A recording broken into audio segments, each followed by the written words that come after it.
Mbak, mau pilih tempat duduk yang sebelah mana? Di sini aja boleh. Silakan. Habis dari mana ini tadi Mbak? Itu habis jalan-jalan sama temen keliling. Oh, ini jalan-jalan kemana Mbak? Keliling aja, keliling kota, naik sepeda. Oh, ini tadi sama temennya, terus temennya kemana? Udah pulang, tadi cuma diantar. Oh, jadi Mbak Iva kesini sendiri. Ya, Mbak Iva ini asalnya dari mana? asalnya asli kota Malang. Oh, asli Malang mana Mbak? Dari itu Sulfat. Oh, Sulfat. Dari Sulfat ke sini jauh atau gimana? Lumayan ya, nggak jauh banget, kan sama kota. Oh. Kita ngobrol santai-santai aja ya Mbak Iva. Mbak Iva, apa perlu minum dulu? Nggak usah, nggak apa. Oh, enggak usah ya. Oke, baik. Sudah makan Mbak? Sudah. Sudah Bu, sudah. Oke, Mbak Iva ini masih sekolah atau bagaimana Mbak? Masih pelajar SMK. Oh, SMK kelas berapa? 11. Di mana Mbak? Iya, SMK Telkom Malang. Oh, SMK Telkom. Ambil jurusan apa Mbak? Rekayasa perangkat lunak. Baik.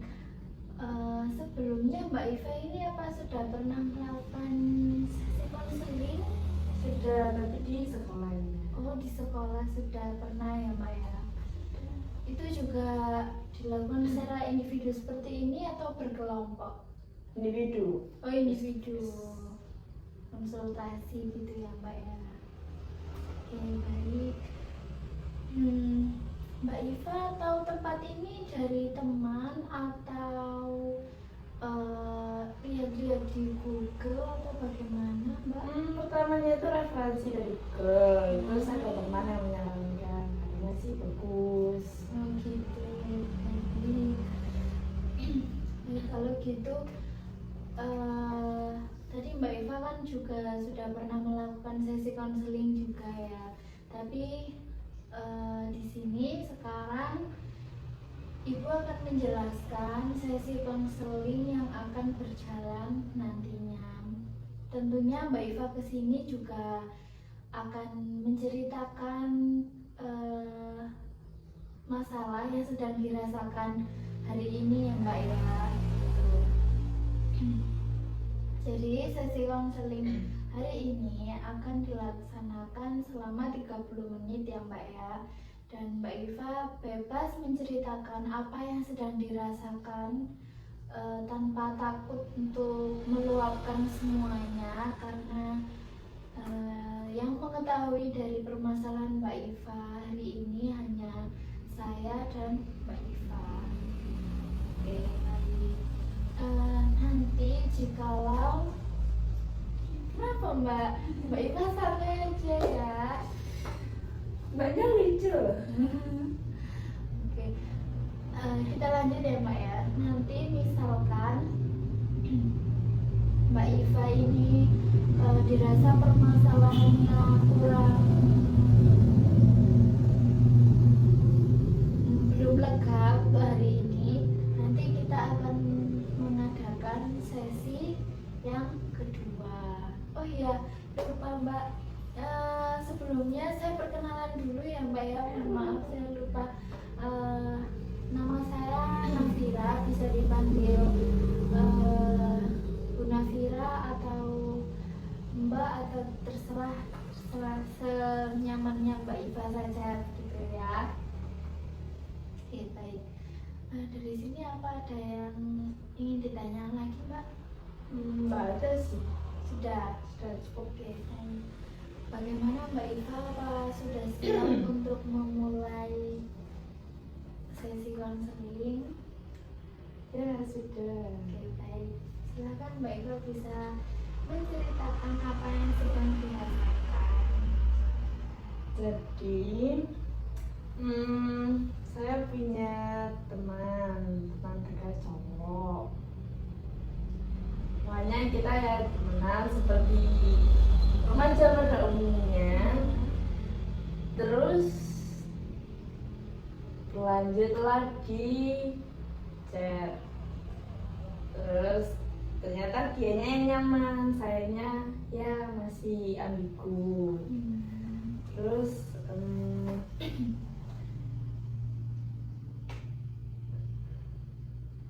semuanya itu ya berjalan dengan biasa saja, kayak begitu alur ngalir.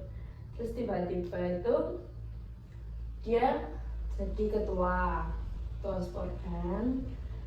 Atau kenapa, mungkin terlalu sibuk atau bagaimana, sikapnya itu berubah.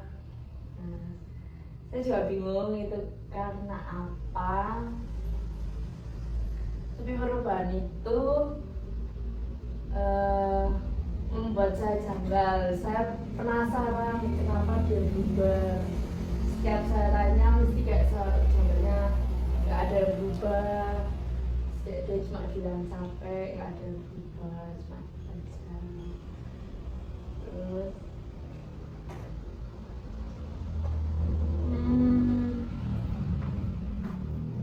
mungkin dia juga belum pernah pacaran, mungkin cuma deket cewek.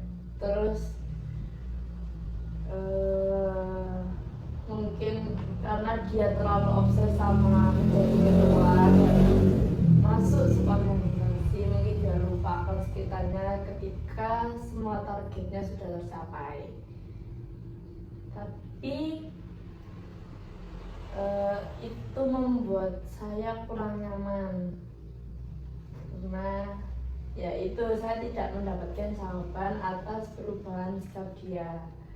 Jadi saya selalu overthinking dan main dengan pikiran saya sendiri, karena kenapa dia seperti itu, kenapa dia berubah, kenapa ya banyak. Dan itu membuat saya bingung, saya harus mencari jawabannya kemana, karena dari temannya, dari siapapun dia tidak pernah cerita. Dia itu tipe orang yang memendam masanya sendiri. Ke pasangan pun dia tidak mau merepotkan. Terus ke orang tua, ke keluarga dia nggak mau merepotkan akan dirinya itu. Oke. Jadi Mbak Iva ini merasa bahwa teman dekatnya Mbak Iva ini akhir-akhir ini berubah ya Mbak ya.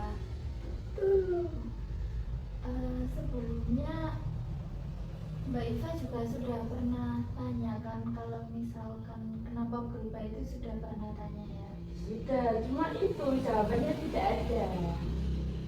Berarti hingga saat ini itu juga masih seperti itu? Iya, mungkin karena kurang komunikasi itu juga, kan saya sama dia beda sekolah kan. Ya, sibuknya masing-masing, beda alur, terus komunikasinya juga kurang menurut saya, karena dia itu sekalinya pegang laptop ya udah laptop terus yang dimainkan, HP-nya jarang. Padahal di laptop itu sudah ada fitur WhatsApp juga, tapi ya itulah cowok.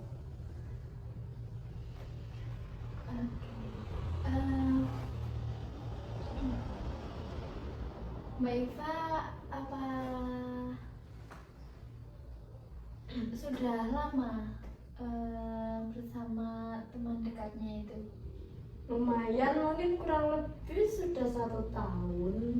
Oh lama ya Mbak ya. Itu berarti berubahnya itu emang akhir-akhir ini atau bagaimana? Saya sama dia itu dari kelas 10. Terus dia menjadi ketua itu pas kelas 11. Mungkin berubahnya pas jadi ketua itu ya, pas 11 akhir-akhir ini berarti 3 bulan yang lalu atau gimana gitu. Tapi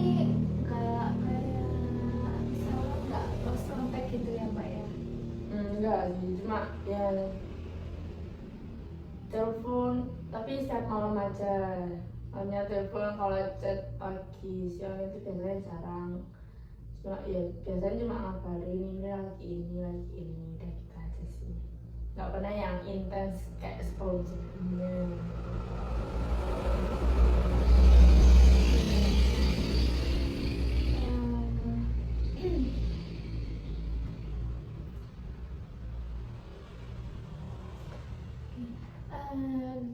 Sekarang misalkan ya Mbak ya, di tempat yang di sini saya akan menyediakan kursi kosong, dan Mbak Iva mungkin selama 1 tahun ini mungkin ada perasaan yang masih kayak terpendam gitu kepada teman dekatnya ya, mungkin kayak unek-unek gitu yang selama ini belum bisa tersampaikan langsung kepada teman dekatnya. Nah, Mbak Iva ini juga bisa menyampaikan semuanya di sini. Dan nanti misalkan Mbak Iva sudah lega, sudah merasa cukup untuk menyampaikan apa yang sedang dirasakan, nanti Mbak Iva bisa memanggil saya dan saya akan kembali ke sini. Jadi nanti saya berpindah dulu gitu ya Mbak ya. Silakan Mbak.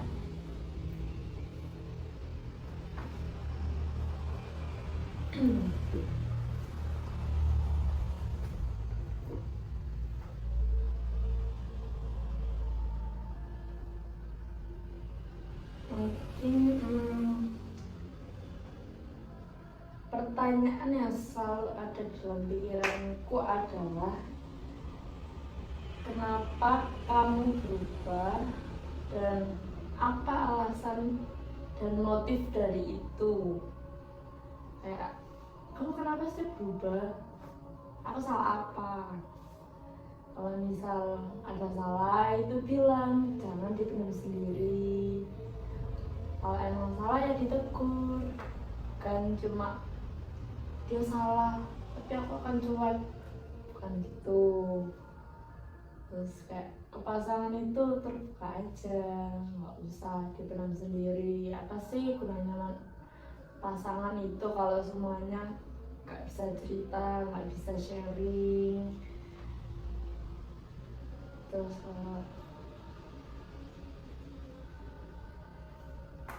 kalau mau berubah itu juga apa yang buat berubah itu apa. Kalau misal buat berubah orang lain sih aku juga nggak tahu ya, kita juga nggak pernah saling megang akun juga enggak, lihat HP juga enggak. Kalau ketemu ya HP ditaruh, kita udah sepakat waktu kita quality time tidak ada HP, tidak ada yang main HP. Tapi kenapa waktu di chat kamu beda? Semua itu pasti ada sebab, tapi kalau kamu nggak bilang apa sebabnya, apa maksudnya, aku juga nggak tahu harus cari info kemana. Kamu ke temenmu nggak pernah bilang, ke kakakmu juga nggak pernah bilang, ke ibumu nggak pernah bilang. So aku harus mencari kepada siapa? Masa aku harus cari sendiri? Kan ya nggak mungkin semua info aku cari sendiri. Kalau cari ke temen pun mungkin nggak 100% jawabannya mereka benar, nggak 100% yang kamu alami itu seperti itu. Jadi aku bingung harus cari siapa. Aku yang selalu cerita kamu, tapi kamu gak pernah cerita ke aku. Terus ya gimana enaknya aja sih untuk kedepannya. Mungkin diperbaiki lagi komunikasinya.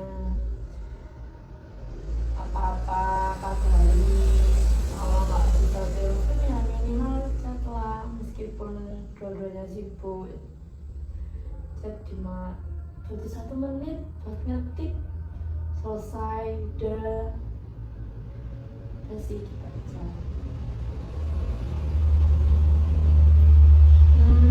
Kepada Ibu Nabila bisa kembali sudah?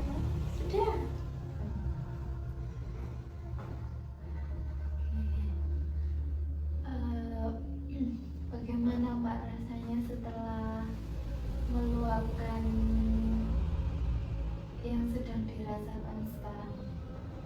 Mungkin sedikit lega ya, karena kita bisa nuangin isi pikiran kita kepada orang lain, meskipun nggak ada orangnya, tapi kan kita bisa ngeluarin emosi kita selama ini.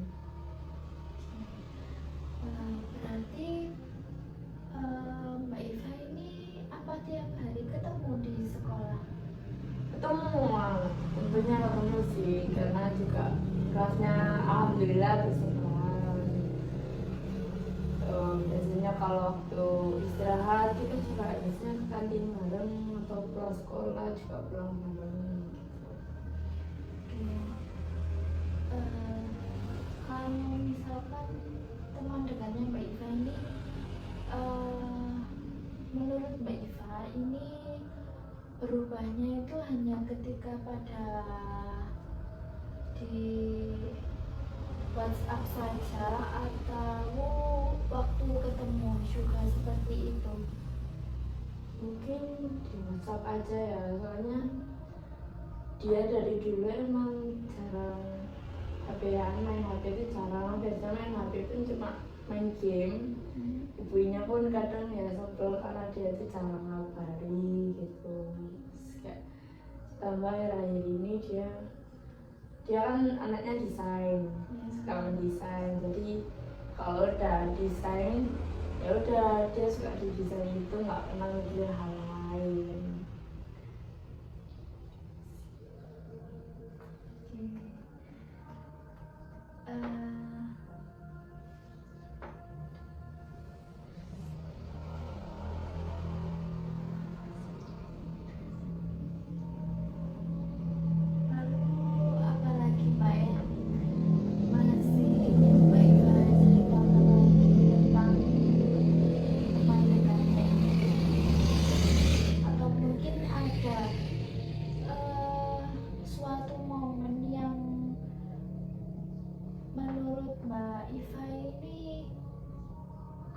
Dia gini banget gitu ya? Pernah sih dapet omongannya yang menurut aku kurang enak gitu didengar. Kayak misal dia pernah jadi panitia waktu event sekolah, terus dia bilang kita di situ jarang kontekan, jarang ketemu karena dia panik, aku punya peserta. Terus dia ya aku memahami dia sibuk, jadi nggak aku chat, nggak aku telepon, nggak aku kabari. Tapi dianya marah ternyata. Kenapa kamu gitu? Dia bilang satu kalimat yang aku nggak suka itu, kenapa kamu nggak bisa ngerti aku? Terus kayak ya aku di situ mulai marah, mulai ngeluarin semua emosiku. Kayak kamu bilang aku nggak pernah ngerti, tapi selama ini apa? Kalau aku udah berusaha gimana caranya ngerti, kayak dia waktu dia capek aku nggak ngajak keluar, padahal dia yang ngajak. Ya mungkin lebih ke ketikannya kan, kalau cewek baca chat itu biasa kan pakai nada. Jadi kita biasanya tahu, oh ini nadanya gini, ini gini, dia lagi happy, dia lagi ketemu. Kayak biasanya kita sebagai cewek harus bisa menempatkan posisi kita sesuai dengan mood dia.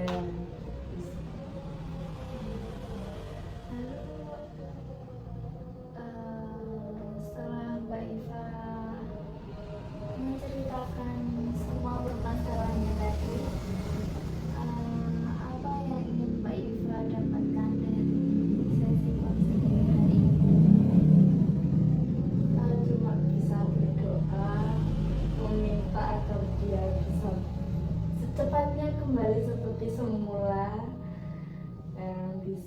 menerima pasangannya, bisa cerita, bisa ceria lagi, bisa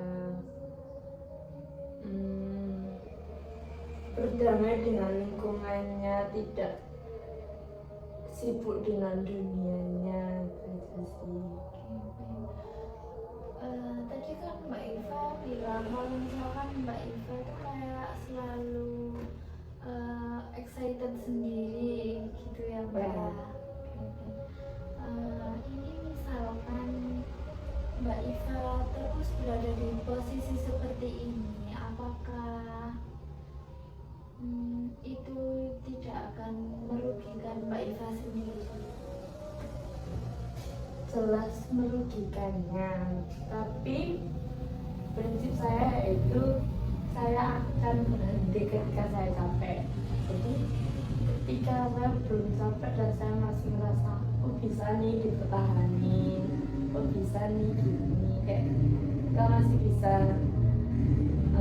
ngimbangin gimana caranya, entah kita yang juga ikut berubah sikap atau kita juga yang gimana gitu.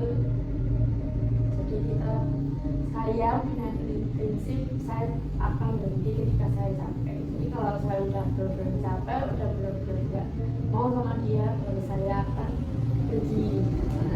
Caranya atau meskipun dia udah kembali seperti semula dan dia udah berubah, tapi kalau saya udah capek ya udah selesai. Karena hubungan itu kan nggak kalau cuma salah satu yang megang kan nggak bisa.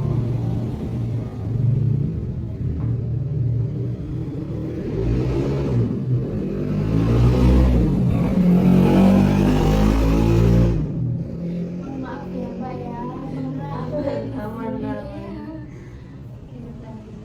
Mbak Iva, apa ada yang ingin disampaikan lagi?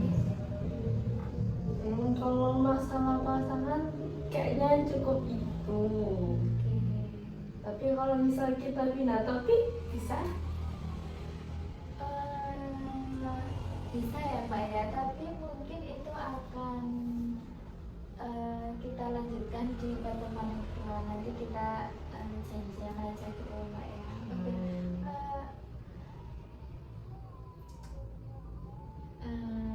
oke, kita kembali ke topik yang pertama ya Pak ya.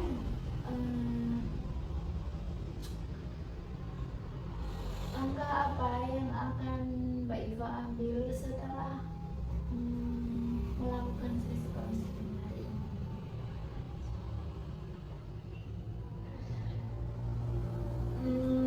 Sesi apa yang tindakan yang akan saya ambil, mungkin saya akan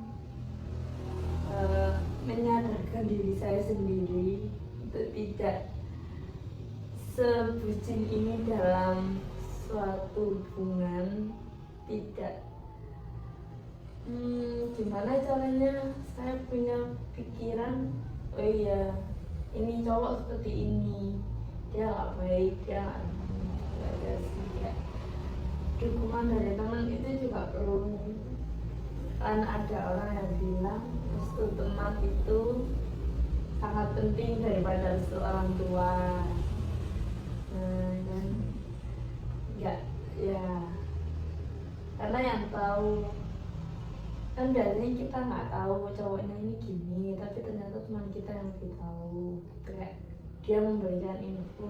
Jadi saya selama ini kayak menutup telinga, nggak mungkin dia gitu, dia ini nggak mungkin gitu kan. Tapi kayaknya setelah ini saya akan coba mendengarkan pendapat dari teman-teman saya, coba membuka pikiran dan melihat sekeliling gimana caranya. Dan kayak kita harus bisa menggali informasi sendiri tanpa harus tahu dari dunia langsung.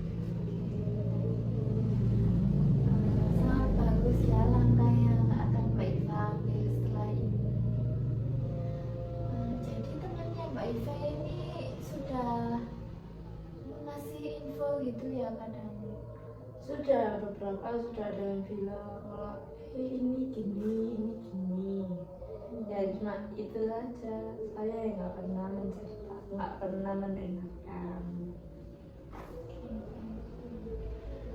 Tadi dari awal Mbak Iva sudah menceritakan permasalahannya dengan teman dekatnya itu tadi ya Mbak ya, kayak rasa teman dekatnya ini berubah. Itu yang kayak membuat Mbak Iva itu jadi overthinking yang berlebihan, dan Mbak Iva menjadi kayak bertengkar dengan pikirannya sendiri begitu ya Mbak ya. Mbak Iva, apa masih ada yang ingin disampaikan lagi?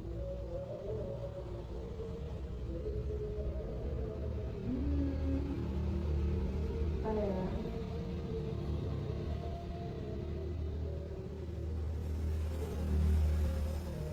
Komunikasi itu aja sih, kayak kunci dari suatu hubungan adalah komunikasi. Kalau kita nggak komunikasi ya buat apa kita punya pasangan kalau kita mendem apa-apa juga sendiri.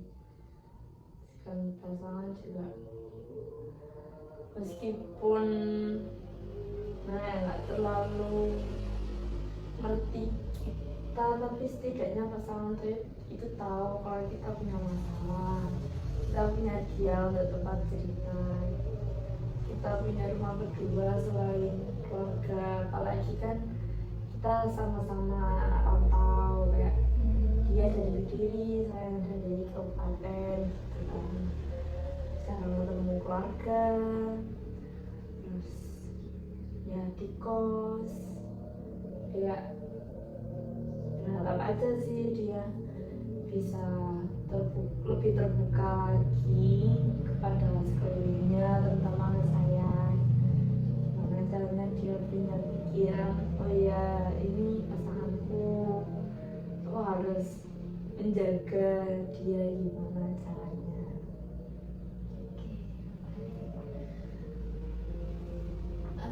Karena sesi konseling hari ini juga ada keterbatasan waktu juga ya Mbak ya.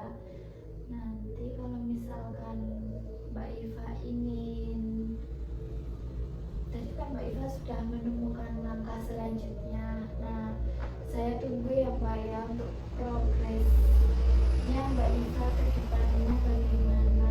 Mbak Iva bisa datang ke sini lagi untuk menceritakan progres yang sudah dilakukan setelah melakukan sesi konseling hari ini, gitu ya Mbak ya. Bagaimana Mbak, bagaimana rasanya setelah datang ke ruang konseling hari ini? Kita mendapat pencerahan baru, kita mendapat pikiran baru, mindset baru, kita bisa menjelaskan isi harinya kepada Mbak, gimana rasa emosional kita bisa mengontrol diri kita, gimana sih cara kita bersikap, gimana cara kita berpendapat juga. Kita juga harus bisa nyemangatin diri kita sendiri, apalagi kita perempuan. Kita harus mandiri, kita harus bisa tanpa bergantung pada siapapun, terutama kepada cowok itu.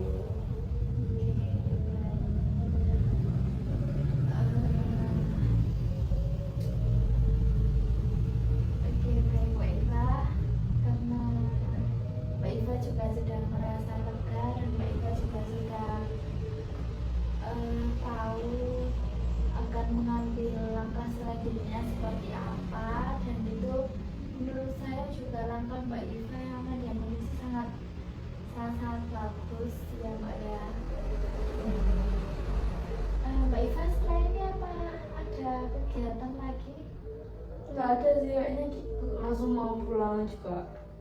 Udah sore mau pulang aja. Pulang. Saya terima kasih ya Mbak Iva. Mbak Iva sudah menyempatkan waktunya untuk datang ke sini, dan Mbak Iva sudah sangat antusias untuk curhat-curhat gitu ya Mbak ya. Nanti Mbak Iva bisa, kalau ingin konsultasi ke sini lagi, nanti kontak by WhatsApp saja ya Mbak ya. Misalkan nanti nunggu jadwalnya Mbak Iva kosong dan saya juga kosong begitu. Aman Ada Pak? aman. Sudah? Ada yang ingin disampaikan lagi? Sudah cukup itu saja. Sudah. Baik. Terima kasih banyak ya Mbak ya. Mas bisa melanjutkan kegiatan selanjutnya. Duluan ya, Mbak. Ya, terima Terima kasih. kasih. Ya.